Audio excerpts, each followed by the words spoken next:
Good morning and thanks for tuning in to Northwest News. This week we'll hear from the Northwest University Police Department about a swatting call, how to make affordable healthy meals, and more. You're watching Northwest News.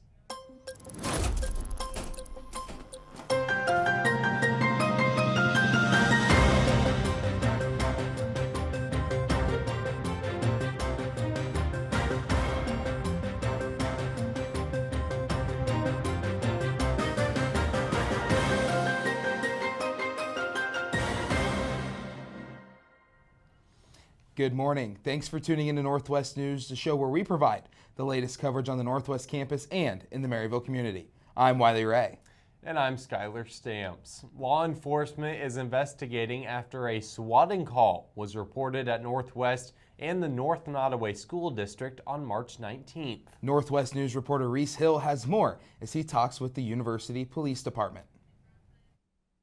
It was business as usual on the Northwest campus this Wednesday when this email informing students of a call threatening gun violence came to the university cashiering office, putting much of the student body on edge. Campus police quickly responded to the call, searching the campus buildings, finding no active threats. University Chief of Police Amanda Cullin says that students can rest assured the campus is safe and any potential threats of violence made against the campus in the future will be properly investigated and responded to. We will respond to every threat. So as far as making that distinction on the telephone call, that is a first step where we're collecting information, but officers will always respond to the location, and if we're not giving a location, we will respond to the campus community as a whole. Campus police goes through extensive training regarding how to respond to swatting calls and active threats on the campus. We include scenario training in our training, and we also include our communications team, so our dispatch team, as well as working together with outside agencies. So we train with them. We have conversations with them because it's going to be a multi-departmental response as needed. Cullin encourages any students who encounter suspicious activity to inform campus police. Safety is all of our responsibility. If you see something, say something suspicious or something that doesn't feel right, give us a call. We're here 24/7, 365, and we will respond to every call that we receive. For the stories that matter to you, I'm Reece Hill, reporting for Northwest News. Thank you to our first responders and to the Campus University Police Department for keeping our campus safe and secure. UPD wants to remind anyone that has information related to the incident to contact University Police Chief Amanda Cullin at 660-562-1254 or email at acullin@nwmissouri.edu. Some people may be struggling to eat healthy and stay on a budget. Well, last week, multiple organizations came together to hold an event for students to learn how to make quick, easy, and nutritious meals while on a budget. Northwest News reporter Zac Scott shares more on the resources and ways to fuel your body without breaking the bank. Last Wednesday, the Student Union hosted multiple clubs in a mission to promote healthy foods for students and staff of Northwest, with healthy eating made simple and affordable. 4 Northwest organizations met not only to give out a healthy snack, but to give information on what foods and nutritional values to look out for with pamphlets, flyers, and recipes for anyone who wants to improve the way they eat. One of the figureheads of the event, Muhammad Hajiev, wanted to bring students together to help them learn the correct way to keep your body healthy. First things first, learning about healthy eating habits, learning how to feed their body good so that they can be mentally good as well. And the second thing, hang out. Of course, we love to hang out together. International students getting together and hanging out, that's the best thing ever. At the end of the line of tables, attendees got to meet Caitlin Ryder, a registered dietitian at Sodexo Food Services, who came to Northwest to talk about ways to make choices to keep your body healthy for present and future decisions. Yeah, students benefit from having, a more healthful lifestyle by being able to be more active, whether that's, wanting to do sports or even, being able to climb a flight of stairs or walk to your car in the parking lot, but also about, not having a lifestyle diseases like diabetes, cancers, heart disease that can catch up to you. You know, it's maybe not something that's on your mind now, but that's something to think about in the future, that, you know, having an unhealthy lifestyle typically leads to those chronic illnesses. So one way to think of it is health for a lifelong journey. Day by day, students and staff help each other to make new choices that could prove helpful for them later in life. Proving that one choice that could change yours is just right around the corner. This has been Zac Scott with Northwest News. Thank you to the Dietetic Association, Indian Student Association, and the Food Pantry, as well as the Wellness Service for their combined knowledge and information on this event. Looking ahead, we will take a look at 6 student music recital performances that took place last week over at the Charles Johnson Theater. When we return, Northwest News reporter Anthony Martinez shares with us more about how practice makes perfect. You're watching Northwest News.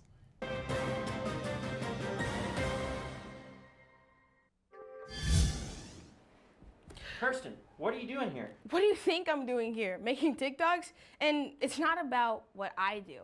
It's about what we do here. So we start with storyboarding the content we want to create for our clients. It could be anyone from small businesses, nonprofits, and organizations both on campus and in the Maryville community. We write, we film, we edit, we create, and then we wait. So if you're someone who thinks you need us, we are KNWT Creative Services. A layup off the left side, but he gets the ball right back as he'll take it down the lane left, up with a shot off the glass and good. This is why we watch. Every moment, every play, something special awaits. It's not just the victories that make sports special. It's the struggle, the grind, the setbacks, and the comebacks. In season 76, the crew at Bearcat Update aims to once again capture that magic. Capture the latest moments with us every Sunday at 2.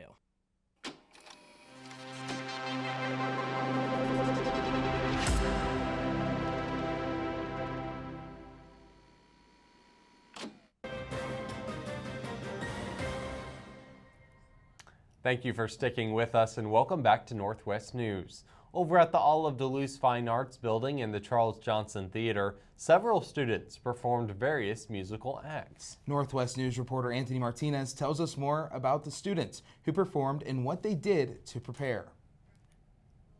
Earlier this week, the Department of Fine and Performing Arts held a music student recital at the Charles Johnson Theater. The recital included 6 performances from Paige Rodewald, who played the trumpet, Nicholas Mann, who sang in baritone, Brady Dillon, who performed a music piece with trombone, Emma Abron, who sang a soprano piece, and finally Kayla Mason with a mezzo-soprano piece. I got the opportunity to briefly speak with Nicholas Mann, who sang 2 baritone pieces. We talked about his thoughts on his performance and what he did to prepare for this music recital. So I honestly think I did quite well. I had like a few issues towards the end of the 2 pieces, but like for the most part I did well. I was shaky, I need to work on nerve control. So I have a daily 3-hour practice schedule, and I meet with my applied voice teacher once a week on Wednesday. So between that, I had quite a lot of prep. The music student recitals are hosted every Wednesday in the Charles Johnson Theater. Make sure you get the chance to catch one. I'm Anthony Martinez, reporting for Northwest News. Great job to the students who performed last week. And if you missed this recital, there will be more as they have student music recitals every Wednesday. After spring break, most students need a way to spring back into finishing out the semester. The Students Activity Council, known as SAC, offered a way for students to be creative and help get back into finishing the semester strong. Northwest News reporter Micah Stolley shares what different creative crafts SAC had to offer. Craft Night with SAC is an event that allows students to come in and decorate numerous items. That range from doormats, embroidery, pencil pouches, tote bags, and much more. Students were able to use various paints for their crafts, which were provided by SAC. The event was hosted in the student ballroom in the student union, giving students the right amount of space to craft to their intent. Riley Steele explains how these events helped students in their college lives. Events like these help students by making connections and meeting new people, getting them out of their resident halls or onto campus and find different activities to get engaged in. education. Student Activities Council is a student-led organization on campus that plans and executes significant campus programming. The purpose of the Student Activities Council is to prepare and administer activities for the student body and to contribute to a more well-rounded social, recreational, and cultural life for the Northwest campus and community. They provide many opportunities for students who wish to make their time here more entertaining with the late-night activities and events. SAC plans many different events throughout the semester, such as movies, concerts, lectures, comedians, and more. SAC wants to ensure that the events are for the students, by the students. Reporting for Northwest News, I'm Micah Stolley. It looked like a great turnout from students looking to be creative. SAC will be hosting their annual Northwest Week starting tomorrow, March 24th, with events through Thursday. Northwest Week is a week-long spring tradition at Northwest that celebrates the university by providing social activities for Northwest students. On Monday, SAC will be giving away free t-shirts while supplies last from 8 a.m. to 11 a.m. in the J.W. Jones Student Union. On Tuesday, Northwest Week continues with Picnic Palooza, which will feature several food trucks offering free food. El Nepal and Cool Cats are among the food trucks scheduled to make an appearance. Be sure to stop by the Bell Tower from 11 a.m. to 2 p.m. to catch some free food. On Wednesday, there will be a Make and Take event hosted by SAC from 12 p.m. to 4 p.m. in the J.W. Jones Student Union living room. This event will include stuffed animals, a caricature sketch artist, jellyfish air plants, and a Stuff the Bobby Bear cat. And to wrap up Northwest Week on Thursday, SAC has planned a free murder mystery party happening from 7 p.m. to 9 p.m. in the Student Recreation Center. We hope to see you all out and enjoying Northwest Week as the Student Activities Council has worked hard to make it happen. Coming up, we will check out some highlights from last week's edition of the Missourian with managing editor Hannah Claywell. You're watching Northwest News.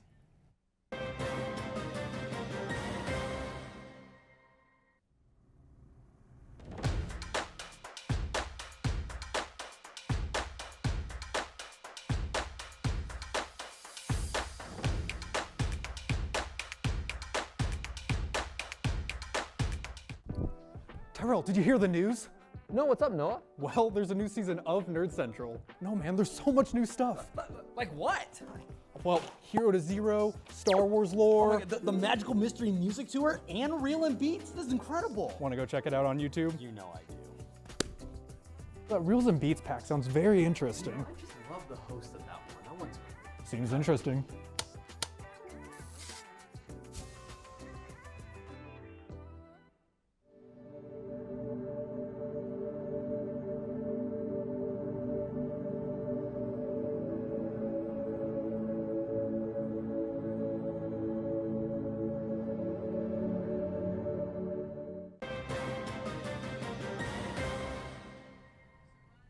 Welcome back to Northwest News, the place where you can find news and whereabouts on what's happening in the Northwest and Maryville community. Thanks for sticking with us. Last week, the Northwest Missourian included coverage about a new program coming to town for children with disabilities and coverage of downtown Maryville's stakeholder meeting. Managing editor of the Northwest Missourian, Hannah Claywell, tells us more. Thanks, Skylar and Wiley. In this week's issue of the Missourian, we will take a sneak peek into a new program coming to town for children with disabilities and coverage of downtown Maryville's annual stakeholder meeting. Partnering with the Iowan-based program Can Play, Maryville Parks and Recreation will host its first event of the 4-week accommodated soccer program at 6 p.m. April 1st at the Maryville Community Center. Christy McLean, Maryville Parks and Recreation and Aquatics Supervisor and Northwest alumna, began planning this event last fall after being approached by Can Play. Maryville is one of the first out-of-state partners to offer Can Play. She said she aims to add a community-based program that can provide sports for all groups of people. Christy McLean says our mission is to empower individuals with physical, cognitive, and emotional disabilities, as well as those with chronic health conditions and autism, so the soccer program has been modified to meet these specific groups of participants. This could be equipped through equipment, content, rules, structure, support, and environment. McLean said having a program similar to Can Play was long needed in Maryville. She said with this program, she is more focused on individual needs to include a wider variety of children as opposed to before. Now on to our second story. Community members were welcome to downtown Maryville's annual stakeholder forum at 5:30 p.m. March 18th at Rose Hill Acres Event Center to celebrate successes, recognize volunteers, share event plans, and encourage community involvement. After brief announcements about new sculptures for the square and building facade improvements, Downtown Maryville Board of Directors President Kim Willward gave an update about other amenities coming to the area. These include the Downtown Pedestrian Alleyway Project and the Downtown Pavilion Project. The Downtown Pedestrian Alleyway Project will convert the east-west alleyway from vehicle-oriented to pedestrian-oriented. It will be a public space with activities and social areas. The Downtown Pavilion Project aims to construct an open-air covered pavilion to hold activities and community events. Willwood encouraged community members to share their ideas on how the pedestrian alleyway murals could look. Downtown Maryville Executive Director Deanne Davison presented on the city's economic vitality in organizations. She said the downtown building vacancy rate in 2014 was between 70 to 80%, but is now at 15%. Deanne Davison says, "It's just incredible to see the amount of people who are coming downtown and bringing more foot traffic and more vibrancy to the downtown, and hopefully seeing downtown as their home. And we're so very happy that they chose to start their business in our downtown." For more on these stories or to read the full version of stories, be sure to read this week's issue of the Missourian. Now back to your Northwest News anchors, Skylar and Wiley. Thank you, Hannah, and to the staff of the Northwest Missourian for providing us coverage on these stories. Well, that's all the time we have for Northwest News. Be sure to go to the description below to rewatch certain sections of our show. And be sure to like, subscribe, and hit that notification bell for all of the latest news and updates. Thank you for tuning in, and we hope to catch you here next week as we go live every Sunday at 11 a.m. This has been Northwest News. Thanks for watching.